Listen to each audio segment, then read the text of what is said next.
मला एक जबाबदारी दिलेली आहे एका डेलिगेशनला लीड करण्यासाठी. माझ्यासाठी ती खूप मोठी गोष्ट आहे. माझ्या आयुष्यातला खूप मोठा क्षण आहे की भारताचं नेतृत्व करण्याची एक जबाबदारी एवढ्या कमी वयामध्ये माझ्यावरती आलेली आहे आणि ती मला नरेंद्र मोदीजींनी दिली आणि त्यांचे खूप खूप धन्यवाद व्यक्त करतो.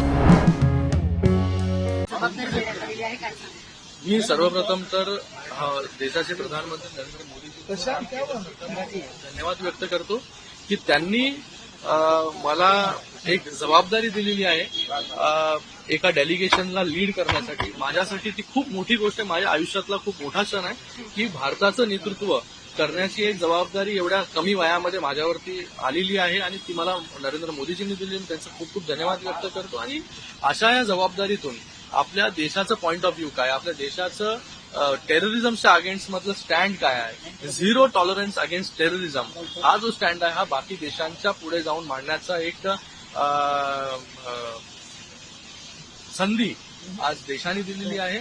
आणि पाकिस्तान कशा प्रकारे टेररिझमला पूर्णपणे स्पॉन्सर करण्याचं काम इतक्या वर्षापासून चालू आहे. पूर्ण जग पाहतंय की कशा प्रकारे टेररिझमला थारा देण्याचं काम, टेररिझमला फुगवण्याचं काम पाकिस्ताननी केलं. आणि अशा पाकिस्तानबरोबर गेले अनेक वर्ष भारत जो आहे हा भारत तिकडे लढतोय, टेररिझमच्या विरोधामध्ये जे आहे हे ऍक्शन्स घेतोय. आणि आता जे ऑपरेशन सिंदूर झालं, मला वाटतं तो एक मोठं अचिव्हमेंट भारताचं आहे की ऑपरेशन सिंदूरच्या माध्यमाने असे किती दहशतवादी होते, किती टेररिस्ट होते की त्यांना मारण्यात आलं. आणि हे देखील पुन्हा जगाने पाहिलं की जेव्हा हे टेररिस्ट मारले गेले त्या टेररिस्टच्या फ्युनरलमध्ये पाकिस्तान आर्मी ऑफिशियल्स असेल, पाकिस्तानचे अधिकारी असतील, हे देखील जे आहे हे पूर्ण खुलेआम त्या टेररिस्टच्या फ्युनरलमध्ये जाण्याचं काम हे देखील पूर्ण जगाने पाहिलं. तर ह्याच्यावरून पूर्णपणे कळतंय की टेररिझमला स्पॉन्सर करण्याचं काम, फुगवण्याचं काम, त्यांना प्रोत्साहन देण्याचं काम हे कोण करतं. आणि ह्याच्यामुळे फक्त भारतच नाही, आज हे टेररिझम जे आहे हे युएस पर्यंत बाकी सगळ्या देशांमध्ये पण गेलेलं आहे, जे इथून सुरुवात झालेली आहे. तर हे सगळं सांगण्याचं एक संधी जी आहे, एक जबाबदारी जी आहे ही भारताने जी आहे, आमचे प्रधानमंत्री नरेंद्र मोदीजींनी जी आहे ती माझ्यावरती सोपवलेली आहे. माझ्यासारख्या अनेक 7 अजून डेलिगेशन जाणार, 7 अजून लीडर्स वेगवेगळ्या पार्टीच्या पक्षाचे लोक जाणार आहेत. एक मोठी जबाबदारी आहे. ती जबाबदारी पूर्ण निष्ठेने जे आहे हे पार पाडण्याचा प्रयत्न माझा असेल. जेव्हा पहलगामवरती हल्ला झाला तेव्हा विरोधक आणि सत्ताधारी हे एकत्रित पाहायला मिळाले. आणि जेव्हा देशाला विविध देशाला याबाबतची माहिती द्यायची आहे तेव्हा सुद्धा एकजूट पाहायला मिळते. वेगवेगळ्या पक्षाचे जे खासदार आहेत तेही तुमच्यासोबत एकाच मंचावरती पाहायला मिळणार आहे. काय सांगा? नक्की जेव्हा देशाचा प्रश्न येतो तेव्हा पार्टी डिफरन्सेस बाजूला राहतात. पार्टी डिफरन्सेस बाजूला करून देशासाठी आपण एक आहोत आणि देशाचं नेतृत्व करण्याची संधी बघा सरकारने आणि मोदीजींनी ऑपोजिशनच्या लिडर्सला देखील दिलेला आहे. जेवढी जबाबदारी एनडीएच्या पक्षातील लोकांना दिलेली आहे तेवढीच ऑपोजिशनला देखील दिलेली आहे. तर याच्यामध्ये एक जबाबदारी ठेवून प्रत्येक पक्षाच्या लोकांनी आज वेगवेगळ्या देशांमध्ये ते जाणार आहेत. आणि भारताचं जे स्टँड आहे, भारत जे गेले अनेक वर्ष टेररिझमशी लढतंय हे सांगण्याचं काम जे आहे पूर्ण जगामध्ये वेगवेगळ्या भागांमध्ये जाऊन, वेगवेगळ्या देशांमध्ये जाऊन हे सगळं डेलिगेशन्स करणार आहेत. राहुल गांधीजी म्हणतात की त्यांनी दिलेल्या नावाच्या लिस्टमधून ते नाव घेतलेलं नाहीये, त्यांना विचारून लोकांना घ्यायला पाहिजे. यावर आपण काय म्हणाल? बघा, मला याच्यावरती एवढंच म्हणायचं आहे की शशी थरूर सारखे सिनियर लीडर ज्यांना गेले अनेक वर्ष एक्सटर्नल अफेअर्सचा एक एक्सपिरियन्स आहे, मोठ्या चांगले ते लर्नेड खासदार आहेत, एज्युकेटेड खासदार आहेत, ते त्यांची बाजू त्या चांगल्या प्रकारे भारताची मांडू शकतात.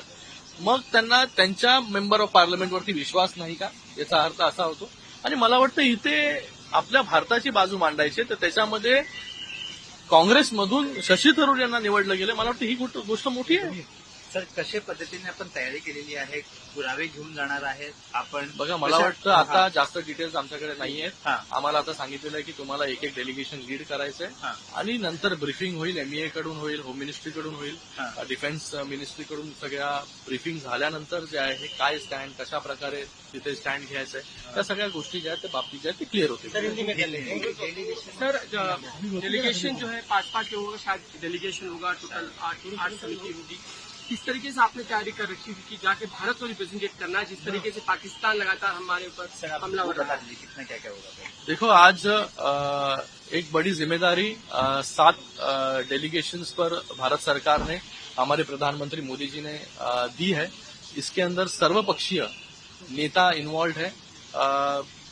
एनडीए के नेताओं को जिम्मेदारी दी है, उसी तरीके से ऑपोजिशन पार्टीज के नेताओं को भी जिम्मेदारी दी है हर एक डेलीगेशन लीड करने। मुझे लगता है ऑपोजिशन में से 3 से 4 डेलीगेशन ऑपोजिशन पार्टीज लीड कर रही है।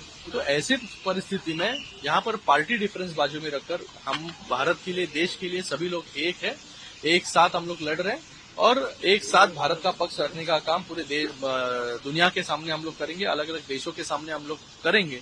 और जिस तरीके से भारत ने गए कई सालों तक टेररिज्म के खिलाफ जंग लड़ी है, 0 टॉलरेंस अगेंस्ट टेररिज्म, जिस तरीके से ऑपरेशन सिंदूर कामयाब हुआ, जिस तरीके से टेररिस्ट छावनियों पर हमला किया भारत ने और उनको मिटाने का काम किया, ये भी पूरी दुनिया ने देखा है।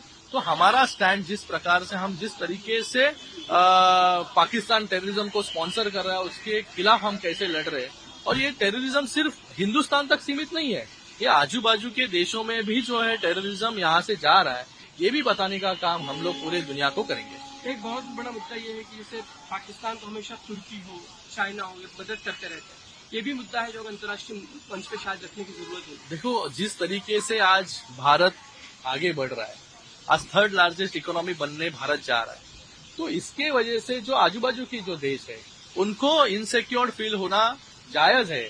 लेकिन ऐसी परिस्थिति में जहां पर टेररिज्म को जो देश पूरी तरीके से फंड कर रहा है, स्पॉन्सर कर रहा है, उसके साथ खड़े होना, ये भी बहुत दुर्भाग्यपूर्ण बात है।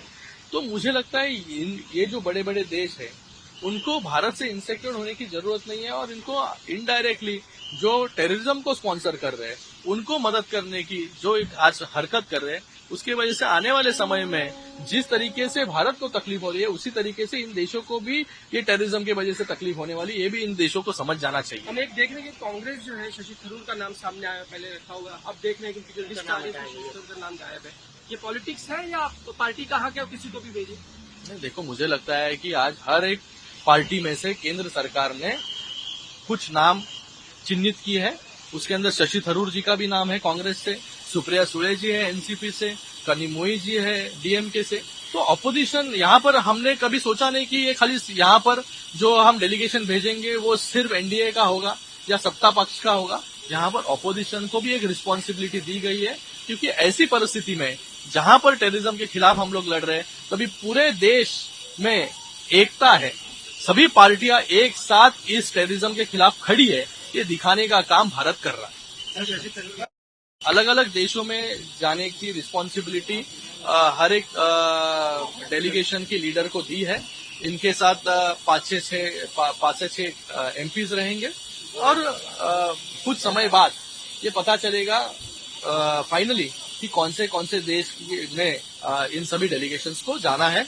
मैं मोदी जी का तहे दिल से धन्यवाद अदा करता हूँ, देश सरकार का धन्यवाद अदा करता हूँ कि मुझ पर इतनी बड़ी जिम्मेदारी जो है सरकार के माध्यम से दी गई है।